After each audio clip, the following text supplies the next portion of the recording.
Hello there. Do you know, sometimes it's good to try and put yourself into a different situation. What I'm referring to really is if you are trying to think of a new melody perhaps, instead of just taking the violin and picking up the bow, putting rosin on the bow and playing away, sometimes it's good to take a different instrument, because that can make your mind think in different ways. That's certainly what I found. And yesterday morning I picked up this instrument, which is a generation whistle. It's in the key of B flat. Not the most sympathetic key really for fiddle players, but nevertheless it's got quite a nice tone.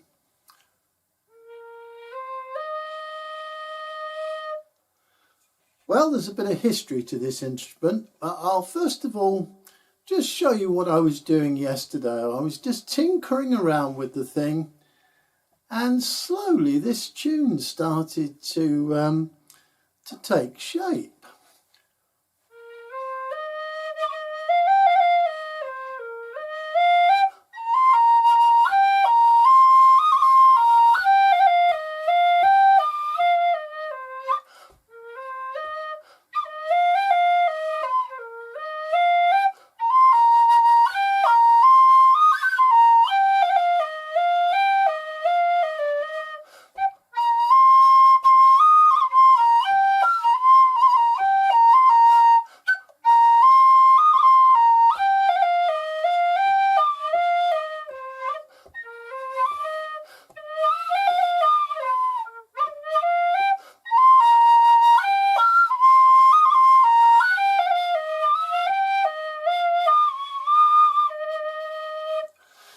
All right, you can take your fingers out of your ears now. There's a little bit of history behind this instrument.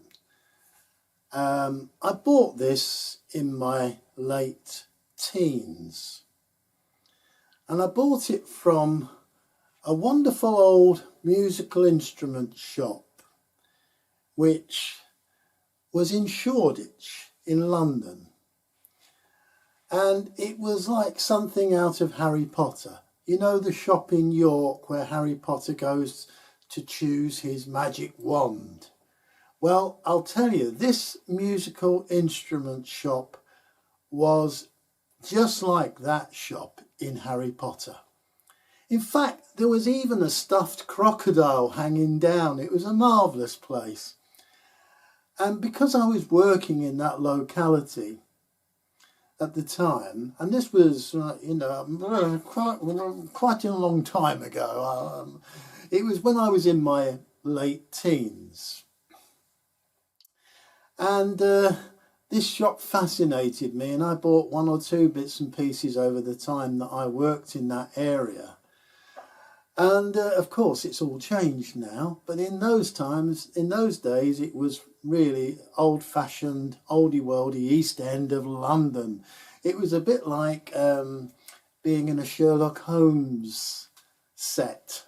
So it was that kind of place. And this shop was wonderful. It had all sorts of instruments in there. And of course I couldn't afford all of them, but I did find this. The reason I bought this was because it was about 12 and sixpence. And it was the biggest thing in the shop that I could see for that kind of money. 12 and sixpence. In old terms, that was what we used to use. We used to talk about money in pounds, shillings and pence. That's how old I am.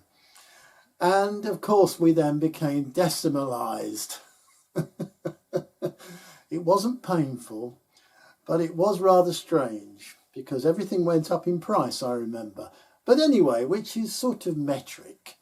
And now, of course, in the UK, there are 100 pennies in a pound and so on. So it's all sort of based on units of 10. And in a way, I suppose it's like the dollar system in the States, Canada, Australia.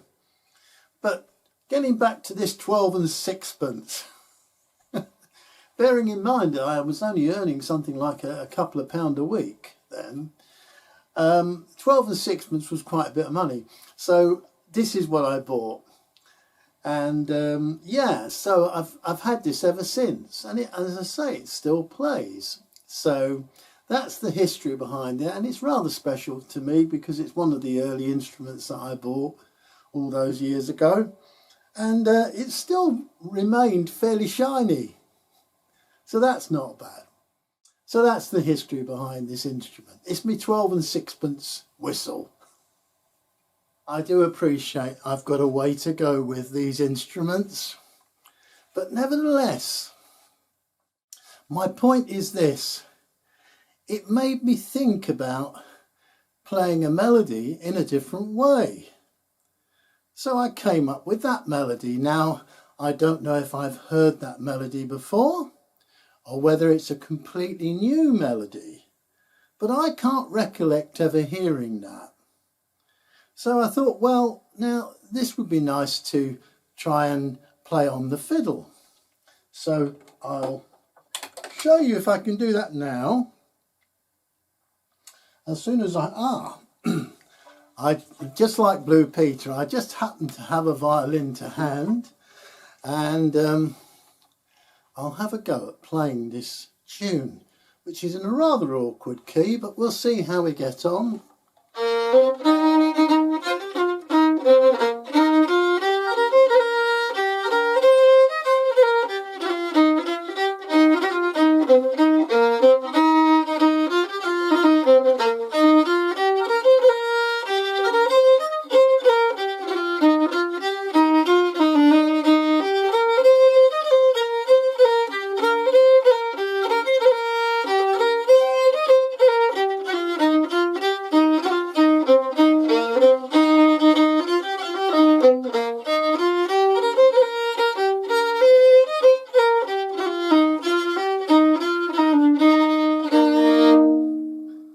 Well, I reckon that was kind of somewhere in E flat or B flat territory. In other words, blooming awkward for fiddle players, because we generally like to play either in the key of G, D or A.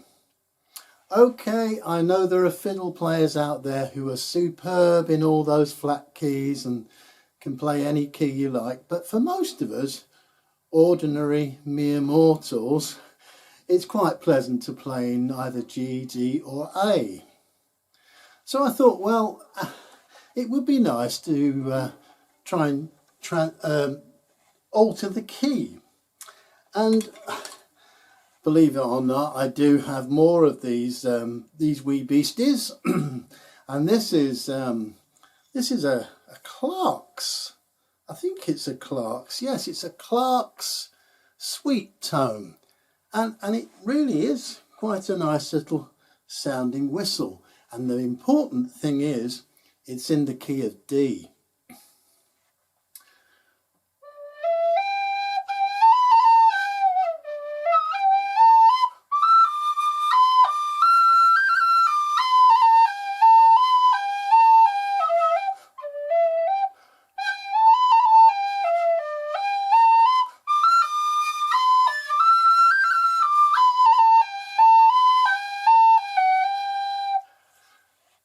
Great, I like that. I like the key.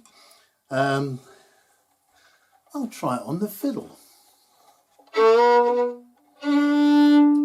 Kicks off on the note of D, which is convenient.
that's the tune in the key of D, and I'm thinking that this is definitely sounding more and more like a polka.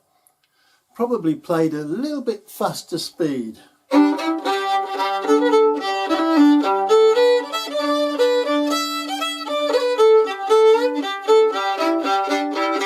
And so on.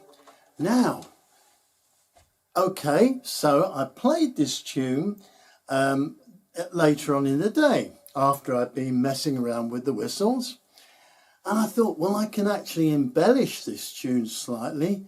First of all, you may have noticed when I was playing at the beginning of the tune, I was kicking off on the D string, and then I played the E, and then went up to the G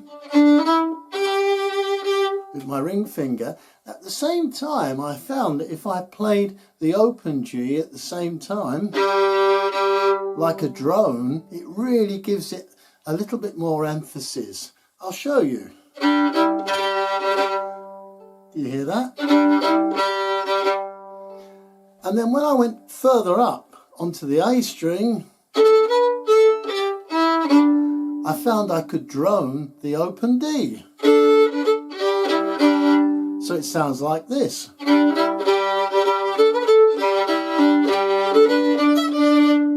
It really filled out the tune.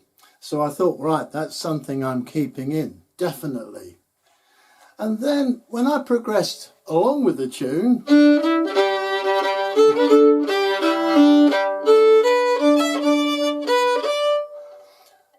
I got to the E string and I played the top G.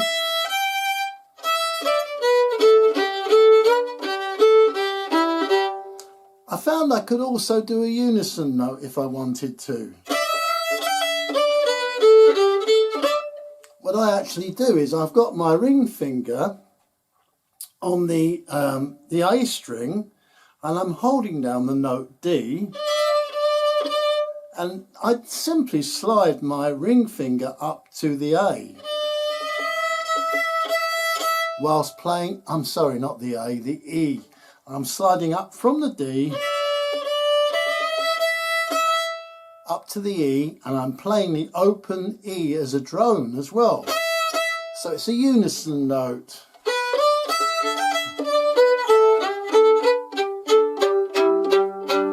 And I found I could do some chopping at the end.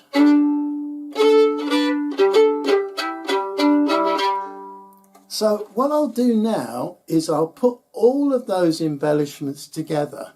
Now I pointed them out to you, and you can have a listen and see what you think. 3, 4.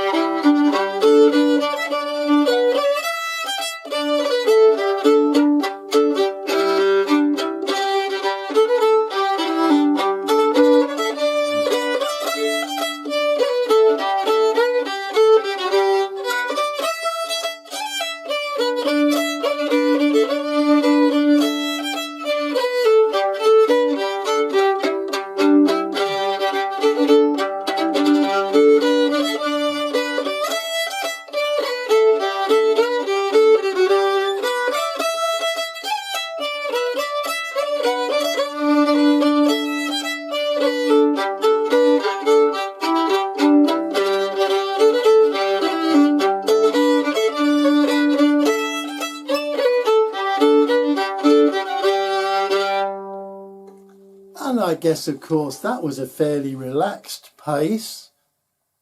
But I guess, of course, that you could nip along a little bit quicker if you wanted to.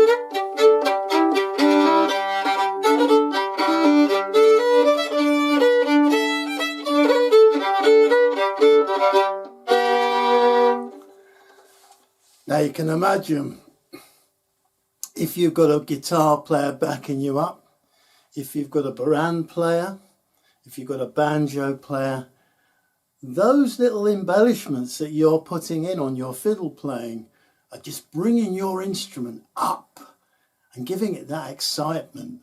And I think it's the excitement. I think that's what I like about that, the pace of a polka on the fiddle. It's the excitement, the drive.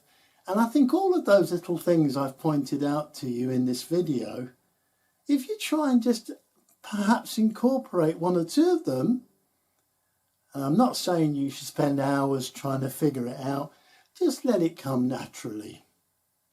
But if you do that, it can add that excitement to your playing. And I think that's what I think the purpose of this whole video is.